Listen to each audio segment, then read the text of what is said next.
Greetings, Kerbonauts! This is Kerbal Space Program. I'm Bob Fitch, and this is episode number 31 of Project Gateway, in which we are supposed to be launching the Rassvet.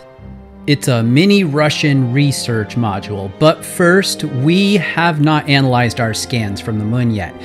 But to do that, I've decided I want a slightly higher orbit so that I can go at a higher warp speed. Our periapsis had only been about 7,000, a little more than 7,000 meters.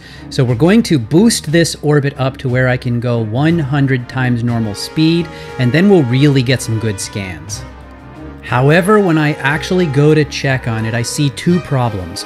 One is the satellite keeps going dark for a little portion of its orbit, which means there wasn't quite enough battery on there. The second problem is that the orbit isn't overlapping in such a way that it's giving complete coverage to the entire surface of the moon. We can't do anything about problem number one. The battery, the only way to fix that would be if we were to send somebody up there to attach some extra batteries to it. I'm not going to worry about it though, because we don't need all that battery. It'll eventually scan the entire planet. It'll just take a little bit longer.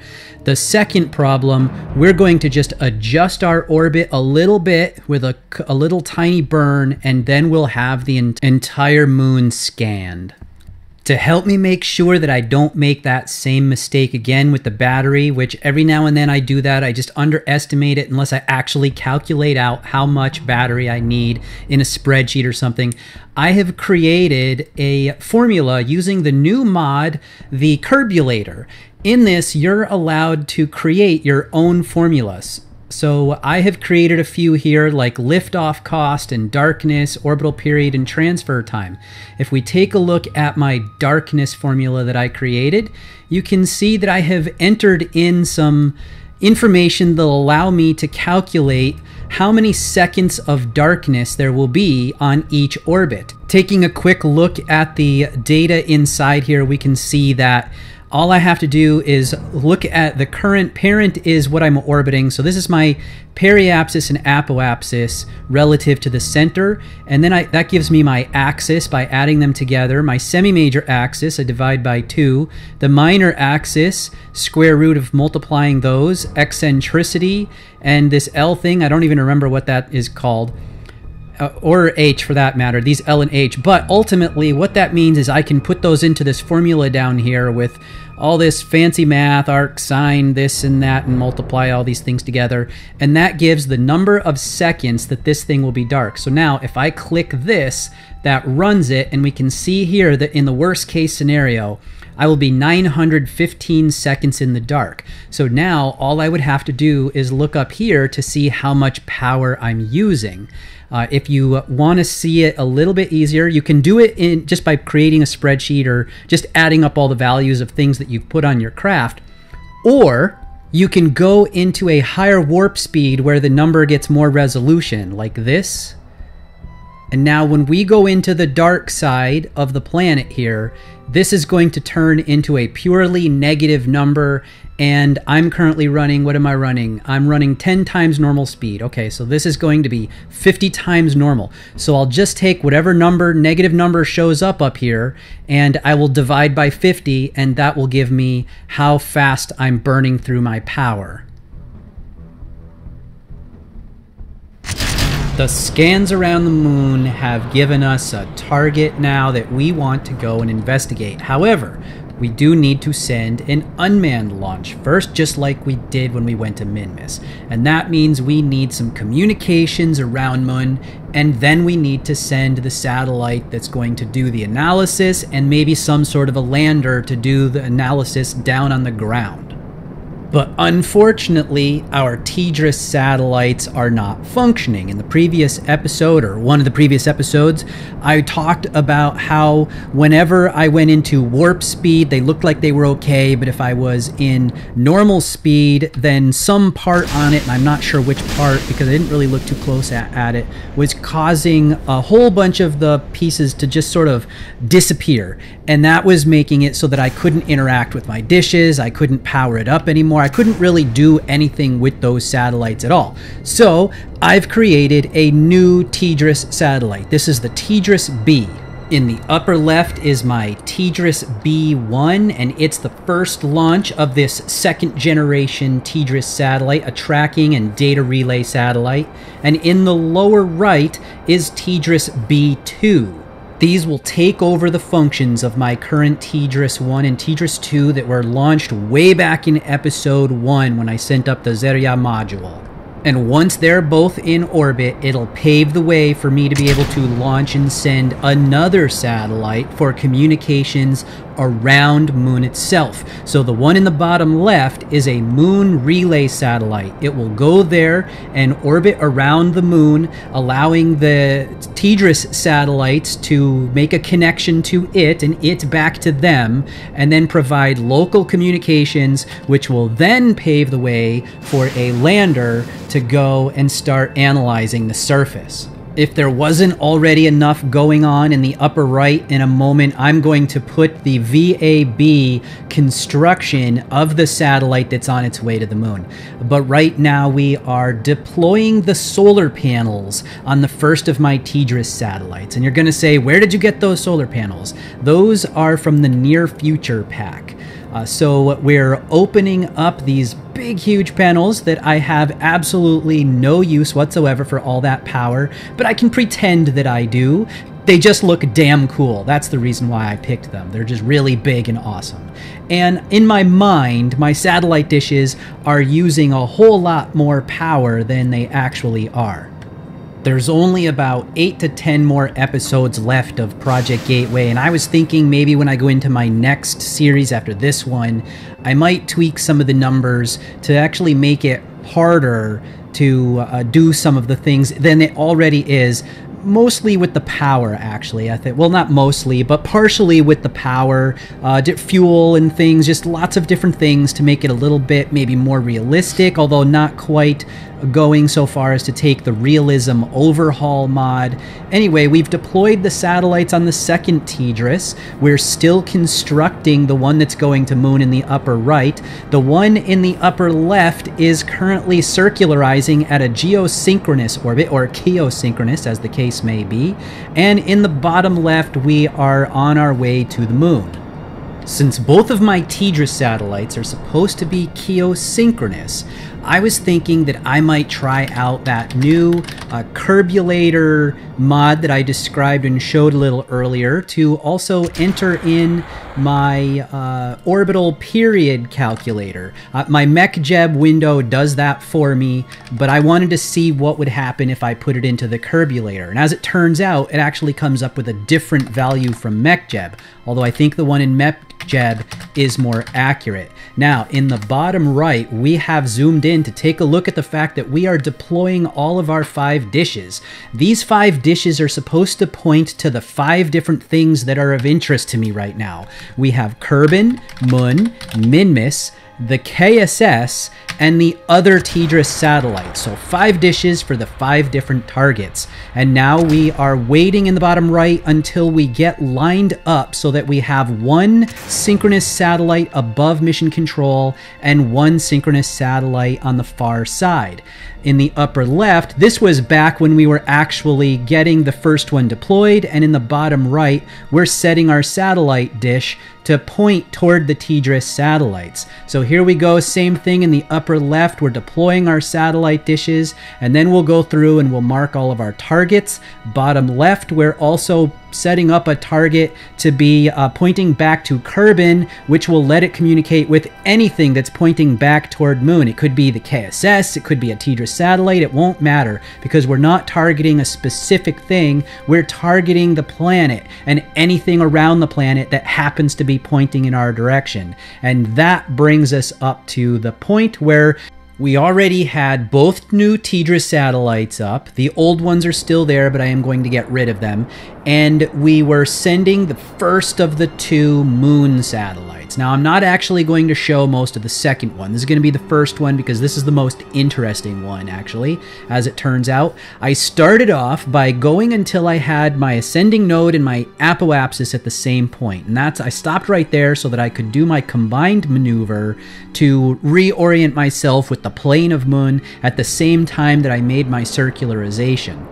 So that's what we're doing here. And then once we've got that, we're going to start our way over there. So I set up another maneuver node, push my way out toward Moon, and then decoupler failure. Not quite sure what happened, but this completely threw off my trajectory. I had it all set up. It was beautiful. And then it wouldn't actually, the engine wouldn't come off. So when the retro rockets fired and I got stuck, it actually threw off my trajectory. So I had to redo, with the satellite's own power, a new orbit that brought it down to about where I wanted it to be. And then the injection stage was no longer colliding with the Moon. So I had to push that until it was pointing again at the Moon and would go in there and smack into it and destroy it. Now watch on the left. Something is coming. I didn't think about this when I was making my move to push both of them back toward the Moon, but bam! Well, fortunately, it only took off a solar panel.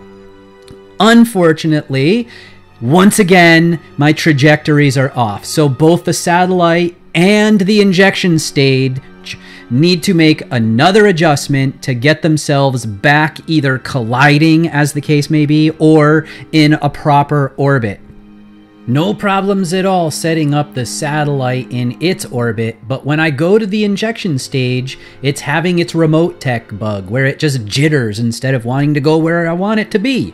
So yes, I have to zoom my camera inside where I'm hiding the CPU and say control from here, and that somehow resets it and the bug goes away, and then I can set myself up in the proper trajectory and smash into the Moon again.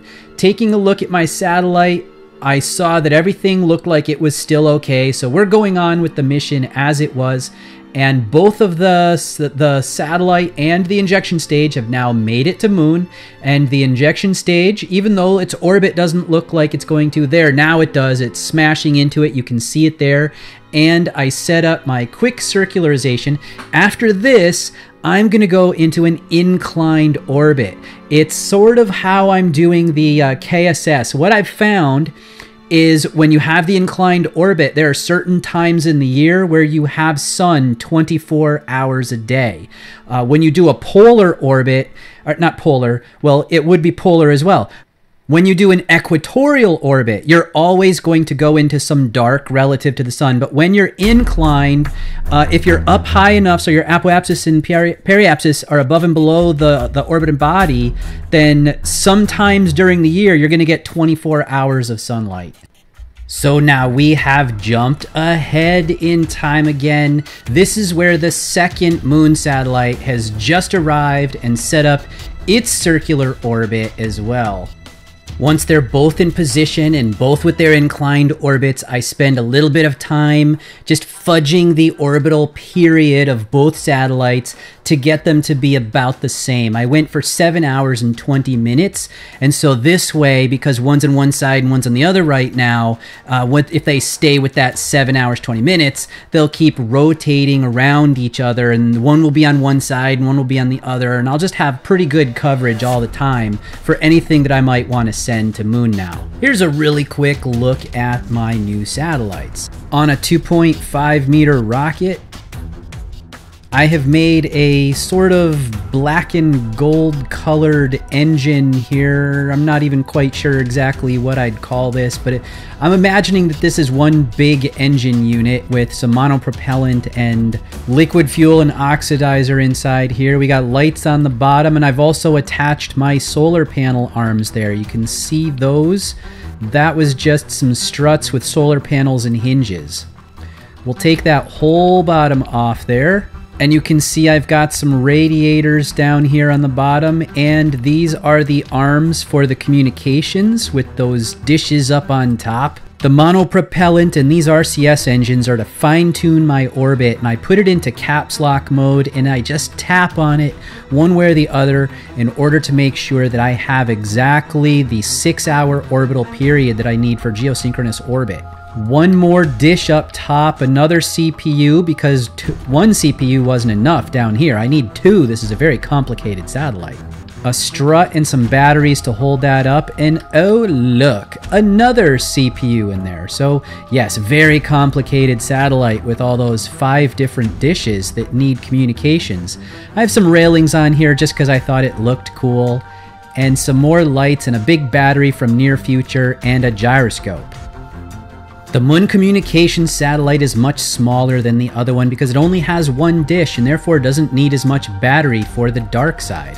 So we can see on this one that on my second satellite, I tried to fix my problem by putting an extra decoupler on there. It didn't work. The second one had the same decoupling problem, but I got around the collision problem by just knowing that I was going to collide and therefore not doing it. So down here we have our liquid and oxidizer fuel tanks on the engine with the strut, some radiators, and another fuel tank at the bottom. We got the dish up here to point back at Kerbal. We have the antenna inside that strut there so that I could extend it out without it starting off extended in any strange direction, which would cause me to have problems with my fairings.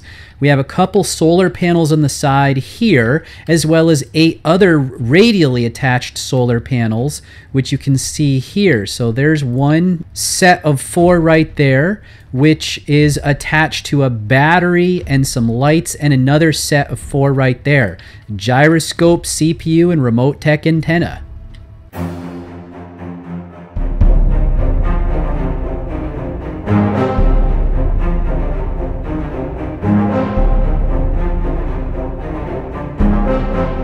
Maar is niet heel bezaakt lucht doen. Ja, bekend, ja. Ik zou de dienst doen.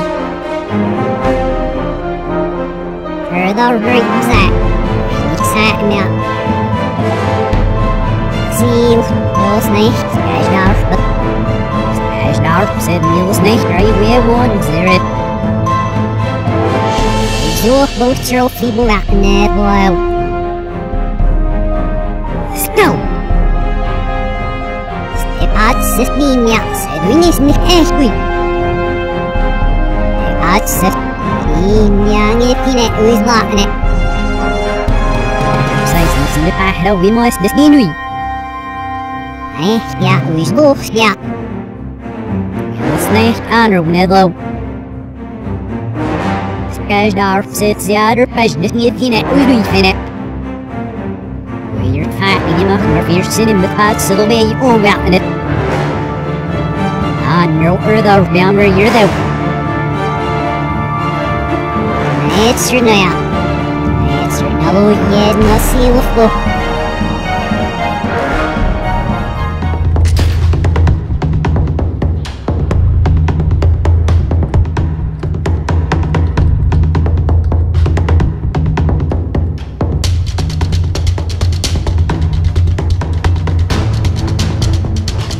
And we have liftoff of the Rassvet on its way to the KSS.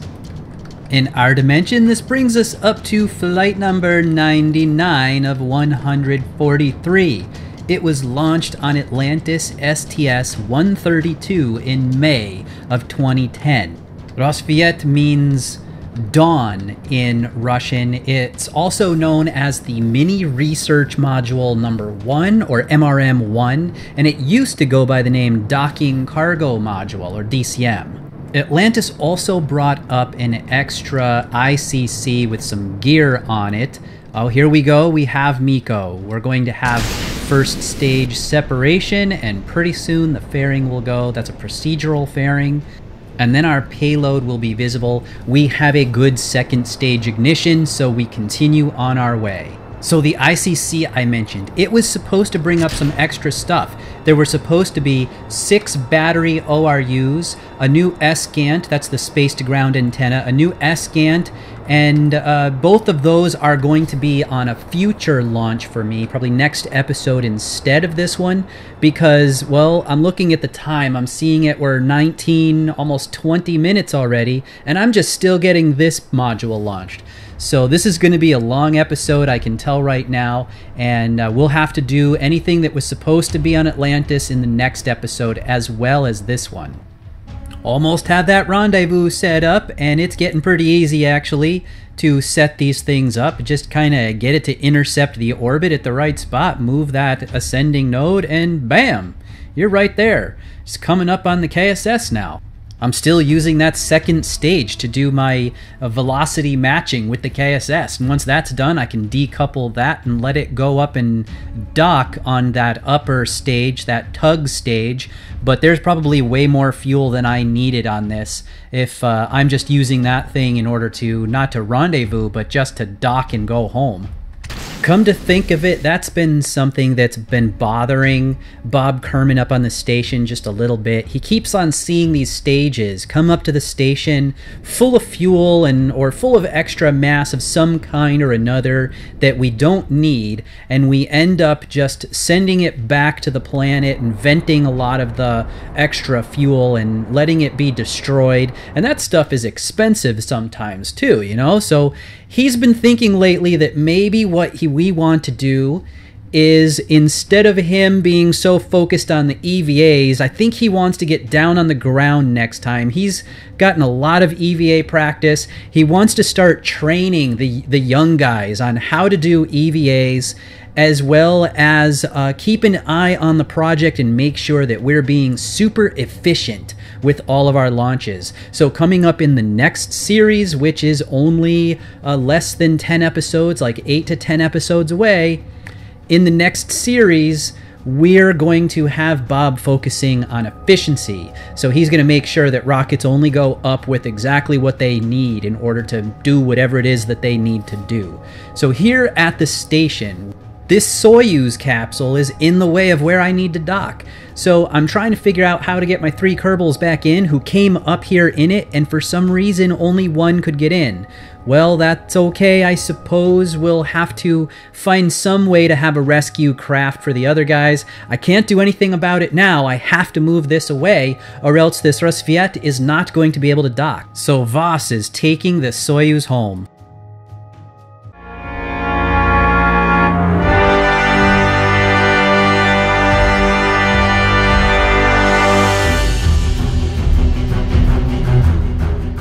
This is Voss Kerman, a Kerbinaut from the KSS. He's a member of the elite squad selected by the KSC to head up the investigation of the anomalies. But little does he know that the return capsule he's in right now has a loose heat shield. He throws the switch that decouples his propulsion stage, but his heat shield has come off. It is barely holding on to the bottom of his capsule.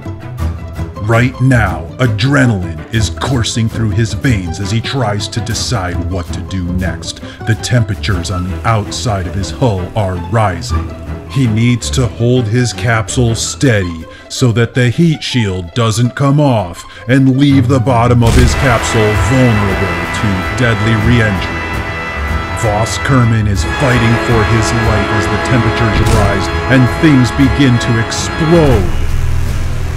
To reduce weight, he decouples the habitation module, but it stays on top. And now electricity is running out. His life support is dwindling. And when that runs out, he won't be able to hold his capsule steady. Right now, Voss Kerman's heart is beating double time as the habitation module flips off and he's going in upside down. And now the chutes fail to deploy, but he thinks fast and he activates them manually, righting his capsule while the drogue chutes are released. Will the main chutes deploy, or were they damaged in the re-entry? They deploy and he's coming down safe. no heat shield, no electricity, and no chutes. Voss Kerman shouldn't have survived.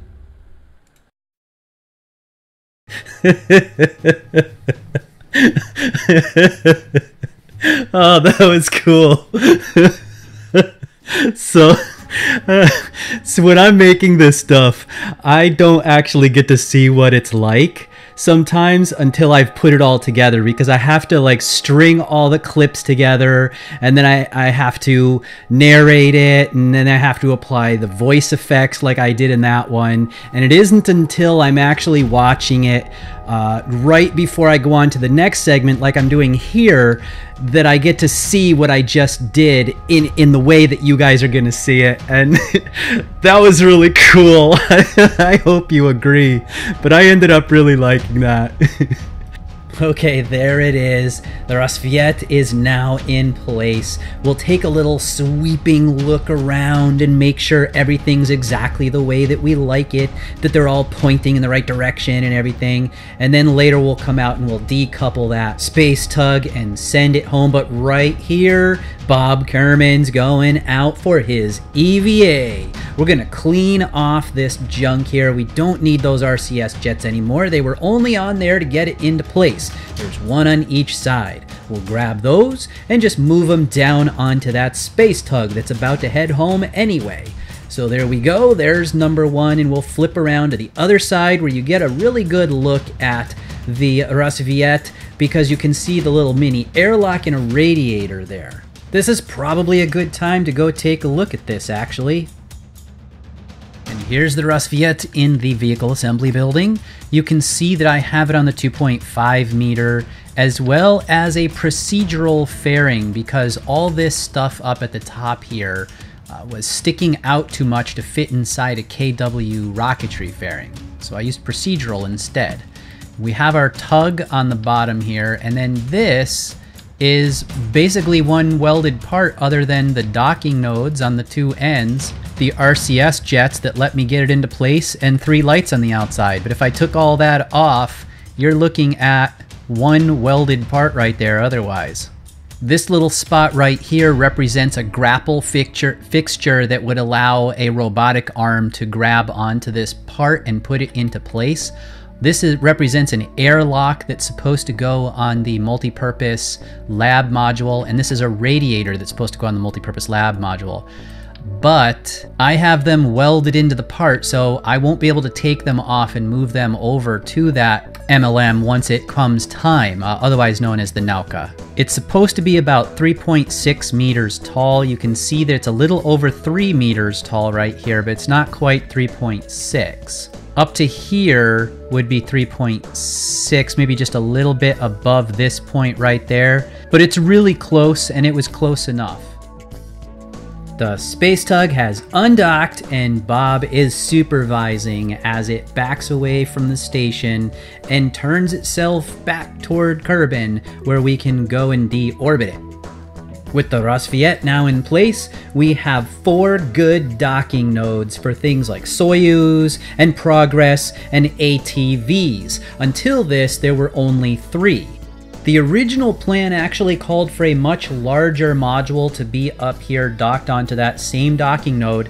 It was going to look a bit like the Zarya module, except they had to cancel that for budgetary reasons. And then a little while after that, they decided to just scale down the design and send up the MRM-1 instead. Alright, Kerbonauts, we're getting close to the end. I have so much more that I did actually already. I have a whole sequence that comes from Minmus where I've already taken care of the poor guys up there and what happens to them. But I'm out of time in a way, so we're going to cover that next time on Project Gateway.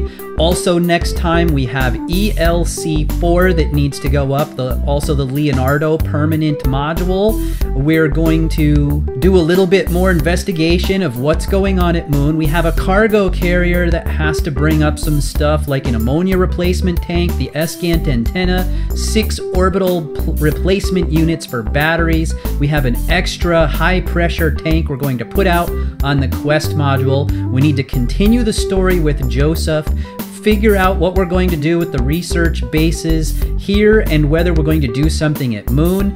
There is just so much that needs to get done, but we're going to take care of all of that next time. Until then, I'll see you later, Kerbonauts.